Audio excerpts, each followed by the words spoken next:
Hey everyone, and welcome. Today, we're diving into something really special, a recipe that promises a rich, decadent chocolate cake that's also, get this, gluten-free and has no refined sugar. So let's get right into it and break down exactly how it's done.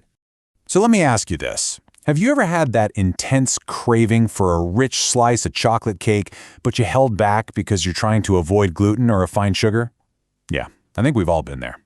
Well, you are in the right place, because this recipe, it's pretty much designed to solve that exact problem. All right, so every great cake needs a solid foundation, right? For us, that's going to be our gluten-free flour base. And the best part is, we're building it from scratch with some super simple ingredients you probably already have in your pantry. Now check this out. Instead of some complicated pre-made mix, this recipe uses rolled oats as its main component. Then we've got rice flour and cornstarch to give it that perfect structure and softness. And of course, you've got your leavening agents, baking powder and soda to make it rise, and just a little pinch of salt to really make all those flavors pop. Okay, so the very first thing you've got to do is grind those rolled oats into a really fine flour. This is the key to the whole recipe's accessibility, honestly. Once you've done that, you just combine it in a bowl with all those other dry ingredients we just talked about. Simple as that. All right, with our dry ingredients all set, let's talk about the wet stuff. And this is where the magic really happens, because we're getting all our sweetness naturally without any refined sugar whatsoever. So, take a look at this list. The real stars of the show here are that super ripe banana and the maple syrup. They're doing all the heavy lifting, bringing all the sweetness and a ton of moisture.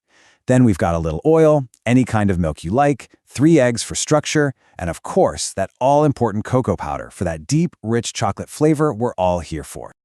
Okay, and here is a pro tip you absolutely cannot skip.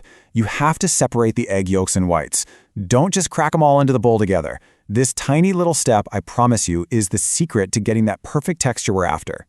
And that little tip? It leads us right into probably the most important technique in this whole recipe. See, this isn't just about mixing ingredients. It's about how you mix them to create a cake that's beautifully light and spongy. And this right here perfectly explains the why behind it all. By whipping those egg whites all by themselves, you're basically trapping tons of tiny air bubbles inside them. It's those air bubbles that are going to lift the batter while it bakes, keeping it from getting dense and giving us that perfect, airy sponge. It's genius! Now, to keep all that beautiful air you just worked so hard to whip in, you have to use a special technique. It's called folding.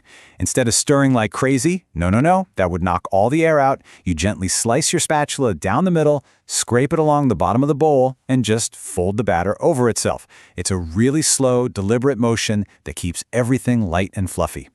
So let's walk through how this all comes together. First, you're going to mix up your wet ingredients. That's the egg yolks, banana, syrup, oil, and milk. Next, stir in your dry flour and cocoa mix until it's just combined. Then, in a totally separate bowl, you whip the egg whites with a little salt until they get nice and stiff. And finally, you gently fold those fluffy whites into the batter, a little bit at a time.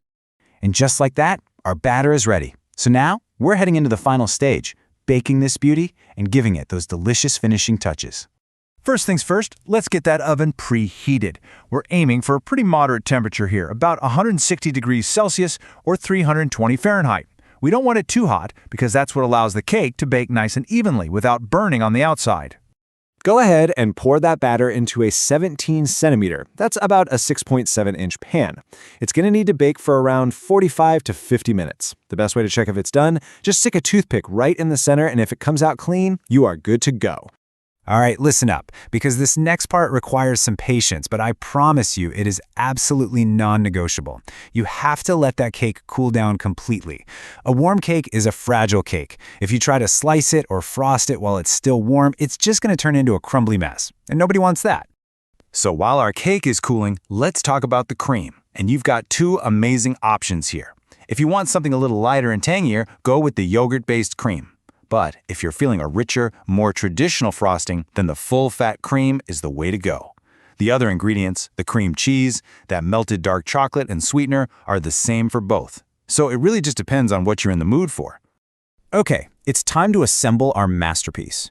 Once that cake is totally cool, you're going to carefully slice it into layers. Then spread your cream between those layers and all over the top and sides. Throw some chopped nuts on top for a little crunch, and then, the final crucial step, pop it in the fridge for at least 4 to 5 hours. This is so important. It lets the cream set and all those flavors just meld together beautifully. And that brings us to our final thought for today. You know, when you look at this whole process, using whole ingredients, natural sweeteners, and these really clever techniques, it makes you wonder, right? Does making a healthy dessert always have to feel like a compromise on flavor or texture? Well, I think after walking through this, the answer is a big, delicious no.